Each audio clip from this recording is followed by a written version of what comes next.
તો આજે નિલેશ કુંભાણીની ઉમેદવારીને લઈને ફેસલો. કુંભાણીની ઉમેદવારી અંગે 11 વાગે ચુકાદો. નિલેશ કુંભાણીને સવારે 9 વાગ્યા સુધીનો સમય અપાયો હતો. 9 વાગે સુનાવણી થશે. 11 વાગે ફેસલો સંભળાવવામાં આવશે. રિટર્નિંગ ઓફિસર અને કલેક્ટરને અરજી કરવામાં આવી. સુરત બેઠક પરથી કોંગ્રેસના ઉમેદવાર નિલેશ કુંભાણીનું ફોર્મ રદ થાય તેવી શક્યતાઓ. કુંભાણી તરફથી રજૂ કરાયેલા 3 ઠેકેદારો તેમજ ડમી સુરેશભાઈ પડસારાના ઠેકેદારના એફિડેવિટમાં કરાયેલી સહી પર વાંધો રજૂ કરાયો. ભાજપે વાંધો ઉઠાવ્યો છે કે કોંગ્રેસના ઉમેદવાર નિલેશ કુંભાણીની ઉમેદવારી સમયે એક પણ ઠેકેદાર હાજર ન હતા, જેથી સમગ્ર ઘટનાક્રમ પ્રી પ્લાન હોવાની આશંકાઓ સેવાઈ રહી છે.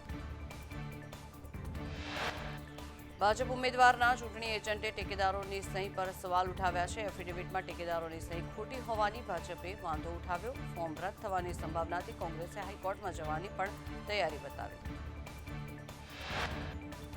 નિલેશ કુંભાણીના 3 ઠેકેદારો રમેશભાઈ, જગદીશભાઈ અને ધીરુભાઈની સહીને લઈને વાંધો ઉઠાવવામાં આવ્યો છે. તો બીજી તરફ કોંગ્રેસે 3 ઠેકેદારોનું અપહરણ થયાનો આક્ષેપ લગાવ્યો. નિલેશ કુંભાણીને પોતાનો પક્ષ રજૂ કરવા માટે સવાર સુધીનો સમય આપેલો છે. સુરત કલેક્ટર સમક્ષ નિલેશ કુંભાણી સવારે 9 વાગે હાજર થઈ પોતાનો પક્ષ રજૂ કરશે. બાદમાં 11 વાગે કલેક્ટર આ અંગે ચુકાદો સંભળાવશે. સુરતના કોંગ્રેસના ઉમેદવાર નિલેશ કુંભાણીના ફોર્મમાં ઠેકેદારના એફિડેવિટમાં કરાયેલી સહી પર સવાલ ઉભા થયા. ત્યારે આ મામલે પ્રદેશ પ્રમુખ શક્તિસિંહ ગોહિલે કહ્યું કે ભાજપ હાર પાડી ગયું છે, એટલે અમારા ઉમેદવારોને દબાવે છે. ભાજપ 14 જગ્યાએ સવાલો ઉઠાવી શકે છે એવા વાંધા ઉઠાવ્યા છે. સુરતમાં પોલીસે 4 વ્યક્તિઓને દબાણ કરીને ઠેકેદારો પાસે એફિડેવિટ કરાવડાવી કે અમે આ સહી નથી કરી. આ પરથી સાબિત થાય છે કે ભાજપે લોકશાહીને કલંકિત કરી છે. સ્પર્ધાથી ડરીને ગેરકાયદેસર કોંગ્રેસ સ્પર્ધામાં ન રહે તે માટે ભાજપના કાવતરા.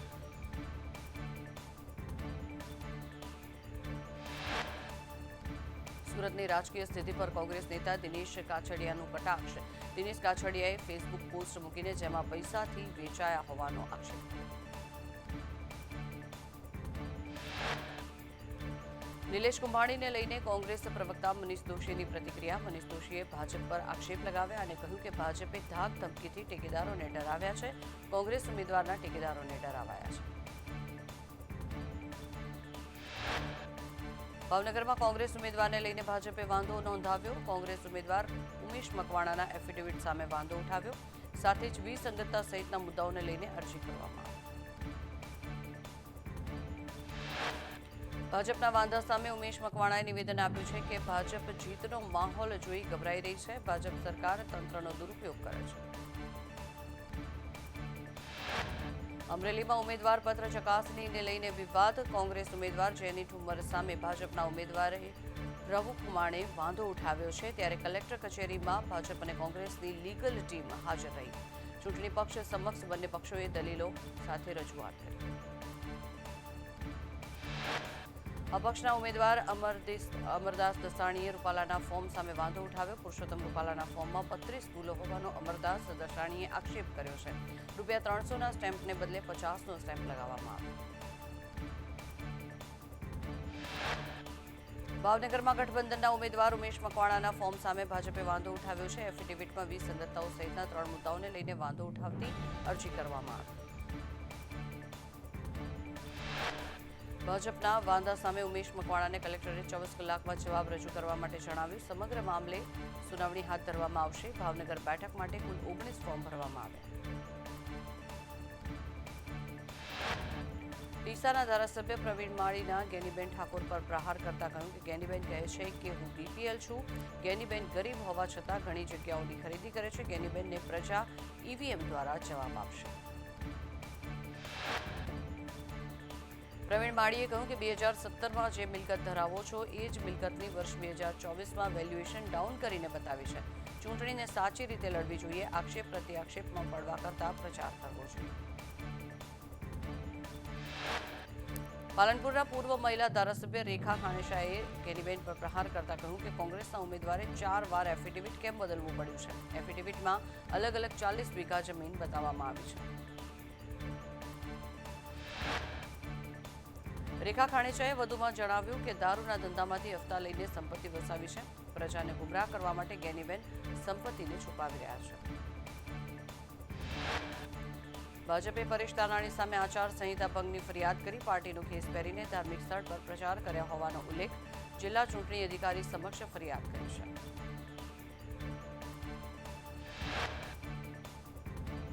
ખેડામાં ઉમેદવારોના ફોર્મ ચકાસણીની પ્રક્રિયામાં ભાજપ કોંગ્રેસના એક ફોર્મ અસ્વીકાર્ય થયા. ભાજપના ડમી ઉમેદવાર અપૂર્વ પટેલનું ફોર્મ નામંજૂર કરાયું અને કોંગ્રેસના ડમી ઉમેદવાર ચંદ્રશેખર ડાભીનું ફોર્મ પણ નામંજૂર થયું છે. 2 ફોર્મ અસ્વીકાર્ય થતા 14માંથી હવે 12 ઉમેદવાર મેદાનમાં. વાઘોડિયાના પૂર્વ એમએલએ મધુ શ્રીવાસ્તવે ભાજપ ઉમેદવાર ધર્મેન્દ્રસિંહ વાઘેલા સામે વાંધા અરજી કરી. વિધાનસભા મતદાન વિભાગના અધિકારીને લેખિતમાં રજૂઆત આપી. તેમણે આક્ષેપો કર્યા કે મિલકતના વાહનોમાં ફિટનેસ ટેક્સ વીમો પીયુસી ભરેલા નથી. જમીનોની જંત્રી બજાર મૂલ્ય કરતાં ઓછી લખેલી છે. કેટલીક જમીનોના પ્રીમિયમ પણ ભરેલા નથી. સુરત જિલ્લામાં જામ્યો ચૂંટણીનો માહોલ. કોંગ્રેસ પ્રદેશ પ્રમુખ શક્તિસિંહ ગોહિલ કામરેજની મુલાકાતે 23 બારડોલી લોકસભાના જનસંપર્ક કાર્યક્રમમાં ઉપસ્થિત રહ્યા. આપ અને કોંગ્રેસના કાર્યકરો મોટી સંખ્યામાં હાજર રહ્યા.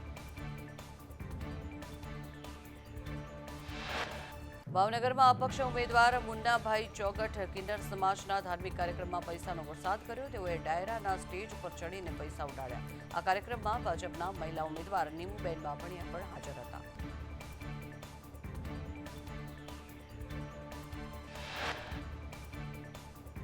લોકસભા ચૂંટણીને લઈને વલસાડના વાંસદામાં ભાજપનો પ્રચાર. મતદારોને રીઝવવા માટે ભાજપના ઉમેદવારનો પ્રચાર પૂરજોશમાં. ઘરે ઘરે ભાજપનો પ્રચાર.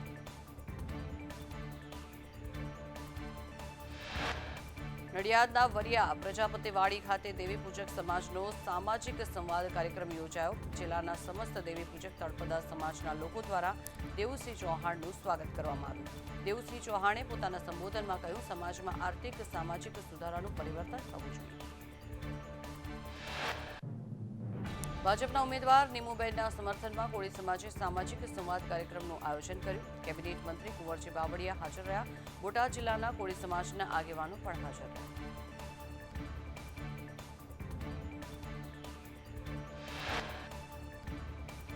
મહીસાગરમાં રૂપાલા સામે ક્ષત્રિય સમાજમાં રોષ. પંચમહાલ 18 લોકસભા કાર્યાલયના ઉદઘાટન સમયે વિરોધ નોંધાવવામાં આવ્યો. રાજપૂત સમાજના યુવાનોએ રૂપાલા હાય હાયના નારા લગાવ્યા. પોલીસે વિરોધીઓની અટકાયત કરી. અમદાવાદમાં રૂપાલા સામે ક્ષત્રિય આંદોલન પાર્ટ 2 શરૂ થયું. ક્ષત્રિય સમાજની મહિલાઓ પ્રતિક ઉપવાસ પર ઉતરી. ગોતા રાજપૂત ભવન પર 7 દિવસ ક્ષત્રિય મહિલાઓ વિરોધ નોંધાવશે. 22 એપ્રિલથી અન્ય જિલ્લાઓમાં પણ પ્રતિક ઉપવાસ કરવામાં આવશે. ક્ષત્રિય મહિલા આગેવાન દક્ષાબા સિસોદિયાનું નિવેદન, રૂપાલાને બદલવાની અમારી એક જ માંગ છે. સુરેન્દ્રનગરમાં ભાજપનો વિરોધ કરશે ક્ષત્રિય સમાજ. રૂપાલાના વિરોધમાં ક્ષત્રિય મહિલાઓ ઉપવાસ કરશે. સુરેન્દ્રનગર બેઠક પર ભાજપને નુકસાનની ચીમકી. ભાજપના વિરોધમાં પ્રચાર કરવાની રણનીતિ બનાવવામાં આવી. પુરુષોત્તમ રૂપાલાને લઈને ક્ષત્રિય સમાજમાં 2 ફાંટા પડ્યા. ગુજરાતમાં રૂપાલાને લઈ ક્ષત્રિયોનો વિરોધ તો રાજસ્થાનમાં ભાજપને જીતાડવા માટે ક્ષત્રિયોનું સમર્થન. સિરોહીમાં મોટી સંખ્યામાં ક્ષત્રિયોએ શપથ લીધા. રાજસ્થાનમાં ક્ષત્રિયો કોંગ્રેસનો બહિષ્કાર કરશે.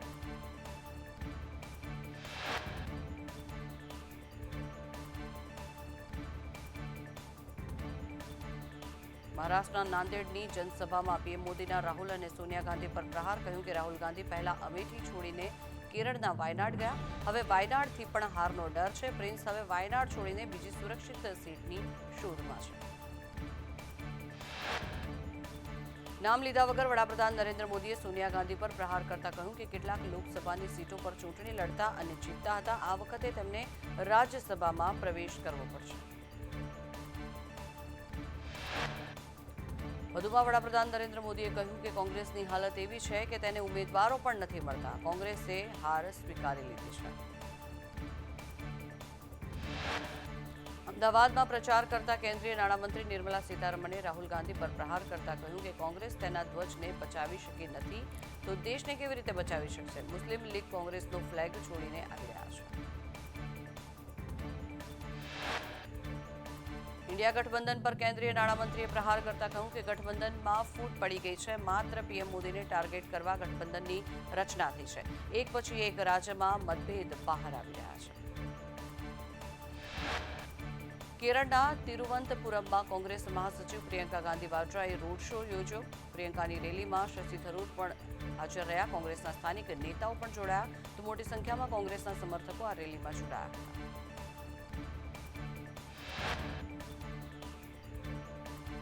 રાજ્યમાં ગરમીથી આંશિક રાહત। મોટાભાગના શહેરોમાં તાપમાન ઘટ્યું। તાપમાનમાં 2 થી 3 ડિગ્રીનો ઘટાડો। વલ્લભ વિદ્યાનગરમાં સૌથી વધુ 39.7 ડિગ્રી તાપમાન। રાજ્યના 3 શહેરોમાં તાપમાન 39 ડિગ્રીને પાર। વડોદરા 39 ડિગ્રી, અમરેલી 39.4 ડિગ્રી, અમદાવાદમાં 37.6, ગાંધીનગરમાં 37.3 ડિગ્રી તાપમાન નોંધાયું। ત્યારે સુરતમાં 38 ડિગ્રી, રાજકોટમાં 37.9 અને મહુવા 38.4, સુરેન્દ્રનગર 37.8 ડિગ્રી તાપમાન નોંધાયું।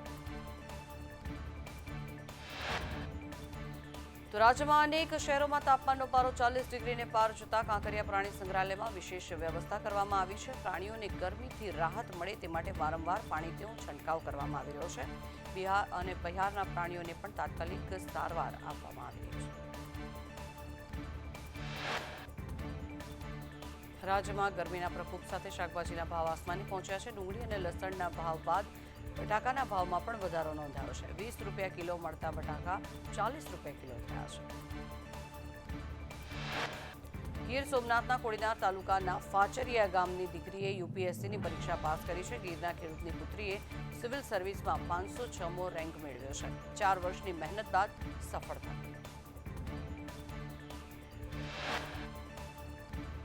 ઉનાના દેલવાડા નજીક બે કાર વચ્ચે અકસ્માત સર્જાયો। બે કાર સામસામે અથડાતા 7 લોકો ઇજાગ્રસ્ત થયા। એક કાર ચાલક દારૂના નશામાં હોવાનું બહાર આવ્યું છે। પોલીસે ઘટના સ્થળે પહોંચી વધુ તપાસ હાથ ધરી છે।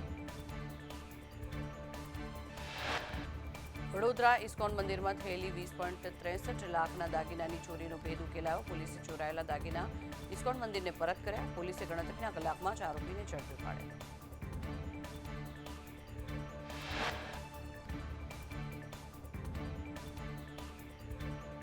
જૂનાગઢ માર્કેટિંગ યાર્ડમાં કેસર કેરીની આવકમાં વધારો નોંધાયો છે। એક દિવસમાં 5500 જેટલા બોક્સની આવક થઈ।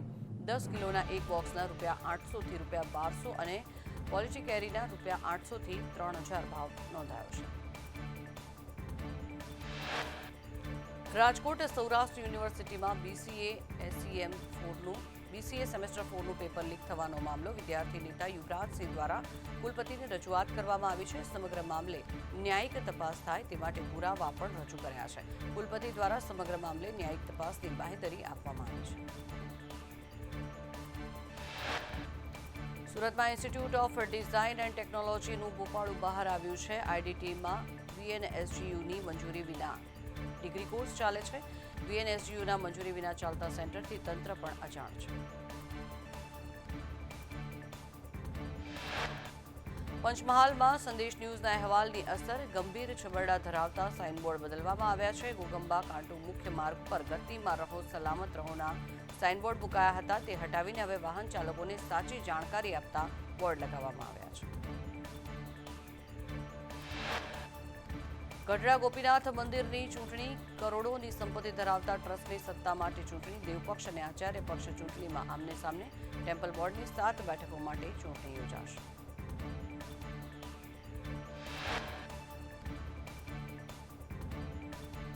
હવામાન વિભાગે આગાહી કરી છે। કાળઝાળ ગરમીથી લોકોને આંશિક રાહત મળશે। આગામી 3 દિવસ તાપમાનમાં ઘટાડો થશે। 3 દિવસ બાદ તાપમાનમાં ફરી વધારો થવાની આગાહી કરી। 3 દિવસ બાદ તાપમાનમાં 2 થી 3 ડિગ્રીનો વધારો નોંધાશે।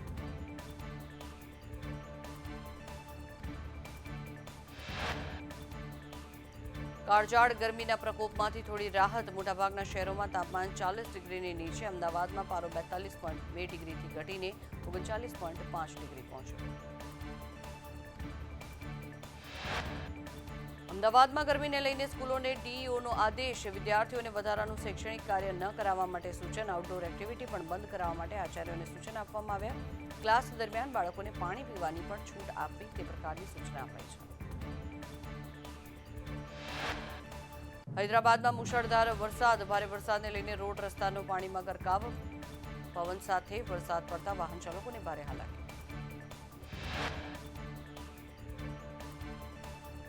રાજ્યમાં સર્જાઈ શકે છે જળ સંકટ. ડેમોમાં પાણીના જથ્થામાં ઘટાડો નોંધાયો છે. ઉત્તર ગુજરાતના 15 ડેમમાં 34% પાણીનો જથ્થો, દક્ષિણ ગુજરાતમાં 13 ડેમમાં 53.17% જ પાણીનો જથ્થો ઉપલબ્ધ છે. સૌરાષ્ટ્રમાં પાણીની પારાયણ વચ્ચે 141 ડેમમાં 25.53% પાણીનો જથ્થો હોવાનું સામે આવ્યું. કુલ 206 ડેમમાં માત્ર 25.53% પાણીનો જથ્થો છે. રાજકોટમાં યુવતીનો પોલીસ સ્ટેશનમાં ફિનાઇલ પીને આપઘાત કરવાનો પ્રયાસ કર્યો છે. રાજકોટ એ ડિવિઝન પોલીસ સ્ટેશનમાં પોલીસ અને વાલ્મીકી સમાજ વચ્ચે ઉગ્ર બોલાચાલી બાદ યુવતીએ આ પગલું ભર્યું. પોલીસે માર માર્યાના આક્ષેપને લઈને રજૂઆત કરવા માટે ગયા. ગાંધીધામમાં હોસ્પિટલ કર્મી હર્ષ ગુર્જર લાંચ લેતા ઝડપાયો છે. આયુષ્યમાન કાર્ડ બનાવવા માટે ₹500 માંગ્યા હતા. એલસીબીએ કર્મચારીને લાંચ લેતા રંગે હાથ ઝડપ્યો. સુરતમાં વીએનએસજીયુનો વધુ એક વિવાદ. Chief security officer Mehul Modi પરીક્ષામાં ચોરી કરતા ઝડપાયો. પરીક્ષામાં મહિલા સ્ક્વોડે ચોરી કરતા તેને ઝડપી પાડ્યો. વીએનએસજીયુનો ચીફ સિક્યુરિટી ઓફિસર છે મેહુલ મોદી. યુનિવર્સિટીના સત્તાધીશોએ 1 મહિના સુધી ઘટના દબાવીને રાખી. ફેક્ટ કમિટી સમક્ષ મામલો સામે આવતા સમગ્ર ભાંડો ફૂટ્યો. ઓફિસરને હિયરિંગ માટે હાજર રહેવા માટે આદેશ અપાયો. આણંદના બોરિયા ગામે રાત્રિના સમયે લગ્નના વરઘોડા દરમિયાન માથાકૂટ થતા ફરિયાદ નોંધાઈ. રામજી મંદિર વિસ્તારમાં વરઘોડો પહોંચતા ચિચિયારીઓ પાડવાની ના પાડતા માથાકૂટ થઈ હતી.